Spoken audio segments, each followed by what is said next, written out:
Welcome to the Book Recap Show. Today we're diving into a really influential book, Simon Sinek's Start With Why: How Great Leaders Inspire Everyone to Take Action. It's a big one.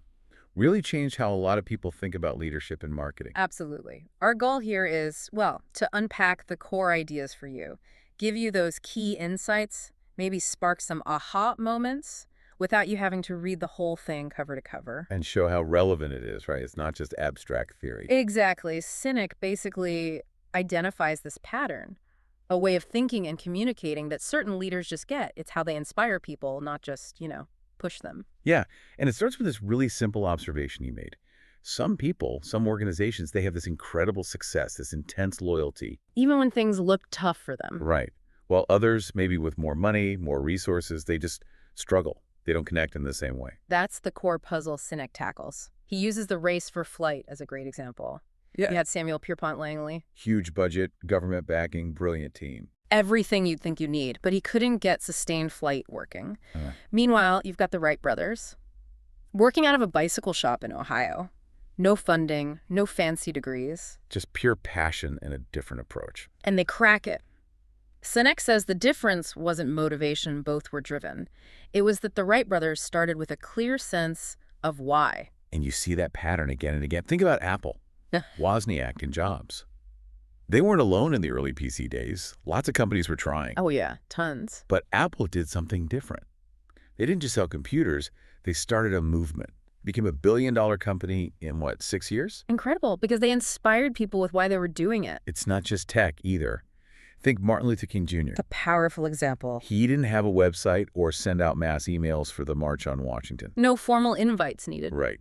But tens of thousands showed up for his I Have a Dream speech because he communicated his why, his vision, in a way that resonated deeply. He inspired a nation. So the central question Sinek keeps coming back to is, why do some inspire where others just manage? Right. Or motivate through external factors? And his answer is pretty clear. It's not luck. It's this pattern.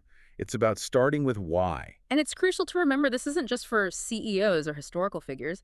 This is about understanding human behavior, why we make the choices we do. What products you buy, who you vote for, it touches everything.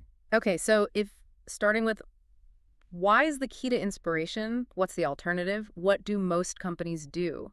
Well, Sinek argues that most businesses, frankly, don't really know why their customers choose them or why their employees are truly committed. They haven't figured out their own why. Exactly. So when they need to drive action, boost sales, get employees motivated, they fall back on what he calls manipulation. Ah, the carrots and sticks approach. We see this all the time, don't we? Everywhere. Price drops, promotions. Think about car companies offering huge cashback deals. Like GM, he mentions, right? Offering thousands back. Sales spiked. For a moment. But it destroyed their profit margins. And when the deals ended, they were worse off. It's not sustainable. It's a sugar rush, not real energy. Precisely. Or think about fear tactics. Those anti-drug ads, maybe. Ah. Or the old saying, nobody ever got fired for hiring IBM. It plays on anxiety. Or aspirational marketing, like gym memberships in January. People buy the idea of getting fit. But the motivation often fades because it wasn't rooted in a deep why. It was based on a fleeting desire or external pressure. Peer pressure is another one. 70% of your neighbors do this. Celebrity endorsements, too. Tiger Woods for Tag Heuer. Does that build real loyalty to the watch brand? Probably not deep loyalty. Sinek's point is these manipulations can work. They generate transactions. In the short term. Yes, but they don't build trust. They don't foster loyalty. They cost a lot. They create stress. You end up with one-time customers, not advocates. He gives that example of mygoldenvelope.com realizing their customers only use them once, so they just gutted customer service and focused purely on the transaction. Yeah, because there was no relationship there anyway. Contrast that with Southwest Airlines after 9/11. That's a powerful story. Air travel just plummeted. Yeah. But Southwest actually received checks in the mail from loyal customers, just sending money to help them out. Wow. That's not a transaction. That's belief. That's genuine loyalty. That's the power of inspiration. People acting because they want to, because they believe in what you stand for, not because they were pushed or bribed. So how do you get to inspiration? What's Sinek's model for this? This is where his core concept comes in, the golden circle. Picture 3 concentric circles. Okay. On the outside, you have what? This is simple. What you do, the products you sell, the services you offer. Straightforward. Inside that, is HOW. This is how you do what you do. Your unique processes, your differentiating factors, your USP. Your methods. Exactly. And right at the center, the core, is WHY. The big one. This is your purpose, your cause, your fundamental belief. Why does your organization exist? And crucially, it's not about making money that's a result, not the why itself. Okay, WHY, how, what? And the key is the direction you communicate in. Absolutely critical. Most companies communicate from the outside in. They start with what they do. We make great computers. Then maybe how? They're user-friendly and beautifully designed? Right. And they hope that's enough to convince you. But inspiring leaders, inspiring organizations, they flip it. They communicate from the inside out. Start with WHY. Start with WHY. Then talk about how you do it. And finally, what you offer is just the proof of your belief. Let's go back to Apple. They don't just say, we sell computers. No. Their why is something like, we believe in challenging the status quo and thinking differently. Their how is making products beautifully designed and simple to use. And their what? Well, that's the Macs, the iPhones, the iPads. They're the tangible results of that core belief. Exactly. Remember the iPod launch? Creative, a competitor, launched their player saying 5GB MP3 player. Pure what? Facts and figures. Apple said 1,000 songs in your pocket. They sold the benefit, the experience, rooted in their WYY of empowering individuals. People don't buy what you do, they buy why you do it. And you saw the consequence with companies like Dell or Gateway focusing only on what? Yeah, they were computer companies. So when Dell tried selling PDAs or MP3 players, it just felt wrong to consumers. Yeah. It didn't align with who they were. Because their identity was tied to the what, not a deeper WY. Precisely. Now, here's where it gets really interesting. Sinek argues this isn't just like a neat marketing trick. It's biology. How so? The golden circle maps remarkably well onto the human brain. The outer what circle corresponds to our neocortex, the rational analytical part that handles language. Okay, the thinking brain. But the inner circles, the HLW and especially the WHY, they connect with our limbic brain. And that's the part that controls. Feelings. Yeah. Trust. Loyalty. Decision-making. Crucially, the limbic brain has no capacity for language. Ah, so that explains gut feelings. Exactly. That feeling you get. This just feels right, even if you can't quite articulate why. That's your limbic brain making a decision based on feeling, on belief. Which is why just throwing facts and figures, the what, often doesn't persuade people on its own. Right. You can list all the specs of a flat-screen TV, but the decision often comes down to which one feels better, which brand you connect with. We talk about winning hearts and minds. And notice the order. It's hearts first, then minds. Emotion drives behavior much more powerfully than pure logic. Trust and loyalty are feelings generated in the limbic brain. So to keep organizations aligned with this, he introduces the celery test. What's that about? It's basically a filter for decision-making. If your company's WHY is, say, promoting health and wellness. Okay. And you're at the grocery store deciding what snacks to buy for the office. Do you buy Oreos and M&Ms or celery and rice milk? Celery and rice milk, obviously, if you're being consistent with your WHY. Exactly. It helps you make choices that are authentic to your core belief. It ensures consistency, and it helps outsiders see what you stand for. Like the Volkswagen example, they tried to launch the Phaeton, a high-end luxury car. Brilliant engineering, apparently. But it flopped. Why? Because Volkswagen's WHY was always about being the people's car. Affordable, reliable. The Phaeton violated that core belief. It failed the celery test for VW. Whereas Toyota created Lexus, Honda created Acura, separate brands for luxury. Right. They understood they needed a different identity, maybe even a slightly different WHY for that market segment. Okay, so having a clear WHY is crucial. But leaders need people to follow them. How does WHY build trust and followership? Well, great organizations, the ones led by WHY, create environments where employees feel safe and protected, like a circle of safety. And that fosters trust. Immense trust. When people feel trusted and supported by leadership, they reciprocate with loyalty and effort. They're willing to go the extra mile, not because they have to, but because they want to contribute to something they believe in. He talks about Gordon Bethune at Continental Airlines, turning that company around. A classic example. Continental was bleeding money. Bethune came in and focused on the employees first.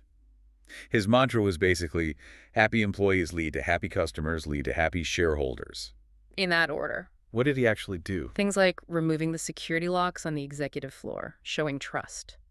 giving bonuses to everyone when the airline hit on-time performance targets, not just management, small things, big things, that showed he genuinely cared about the people doing the work. And it worked. Dramatically, trust went up, performance went up. Southwest Airlines comes up again here, too, with their hiring. Oh, yeah. They famously hired for attitude first, skills second. They actively looked for people like cheerleaders or majorettes. Really? Why? Because those people often naturally embodied the positive, service-oriented champion of the common man culture that was Southwest's WHY. They built a team that inherently believed in their mission. It's about finding people who already align with your WHY. Exactly. Which reminds me of Ernest Shackleton's ad for his Antarctic expedition. Oh, the famous one. It's brutal. Totally. Men wanted for hazardous journey. Small wages, bitter cold, long months of complete darkness, constant danger, safe return doubtful. Doesn't sound appealing. Honor and recognition in case of success. Only people for whom the excessive house. Why the adventure, the challenge, the potential honor resonated would even apply. He filtered for belief from the start. And you needed that kind of commitment for what they faced. Absolutely. That shared WIY is what builds strong cultures. We're drawn to people and organizations that see the world the way we do. It creates belonging. It builds trust almost automatically. And logos, brands, they become symbols of that shared belief. When they're done right, yes. Think about Harley-Davidson. People tattoo the logo on their bodies. Not usually something you do for just any company. Right. It's not just about the motorcycle. It's because the Harley brand has come to symbolize their personal WHY, freedom, independence, maybe a bit of rebellion. The brand represents their values. Okay, so you have a clear WHY, you build trust. How does an idea actually spread and achieve mass success? How does it tip? Sinek brings in Rogers' law of diffusion of innovations here. It's that bell curve, showing how different groups adopt new ideas over time. Right. You have the innovators, the early adopters. And then the early majority, late majority, and finally the laggards at the end. And Sinek focuses on one part of that curve particularly. Yes. The critical gap is between the early adopters and the early majority. You need to capture about 15, 18% of the market, the innovators and early adopters, before you can reach mass market success, before you hit the tipping point. And why are those early adopters so important? Because they're the ones who make decisions based on WHY. They buy into your vision, your belief.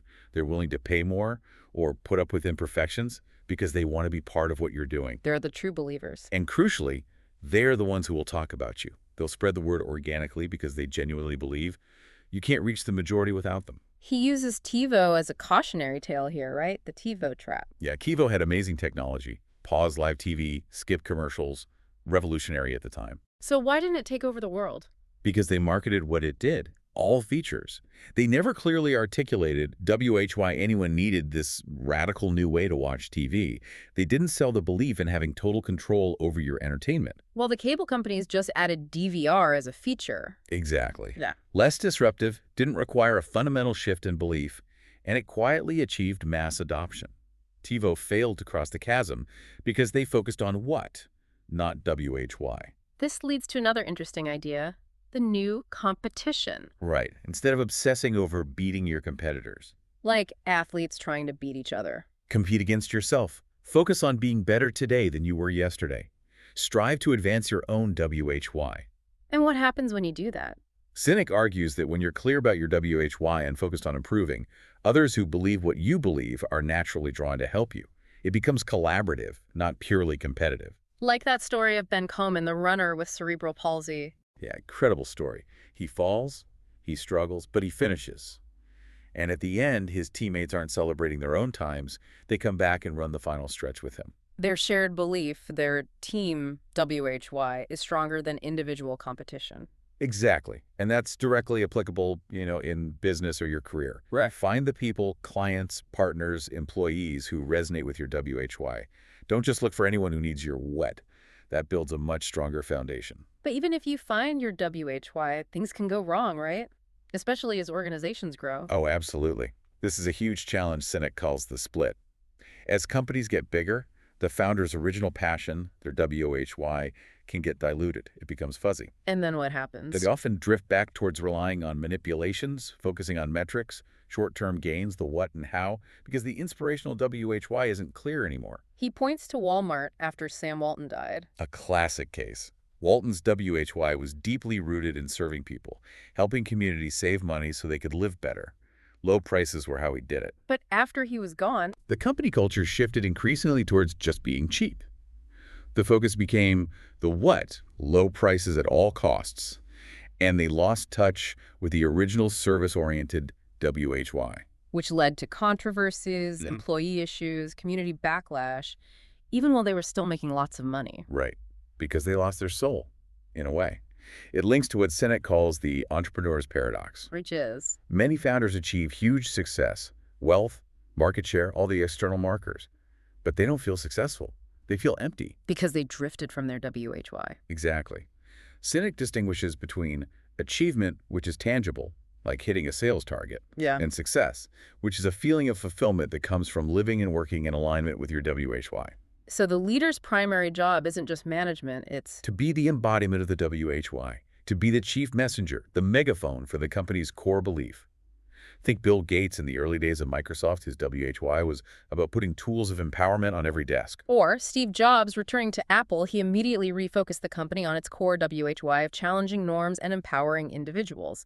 They didn't just manage, they inspired, because they lived the WHY. Which makes succession planning incredibly important, but also difficult. Hugely important. A great leader doesn't just build a company. They ensure the WHY is so deeply embedded that it can outlast them. Southwest, again, seems like a good example here. Yes, when Herb Kelleher stepped down, people like Howard Putnam and Colleen Barrett, who succeeded him, fundamentally shared that same champion of the common man, WHY. The culture continued seamlessly. But that doesn't always happen. No. Think about John Scully at Apple after Jobs left the first time. Or Jim Donald at Starbucks after Howard Schultz stepped back initially. Or Kevin Rollins at Dell. These were capable managers. They knew the HIW and the what. Right. But they couldn't lead the WHY in the same way the founders did.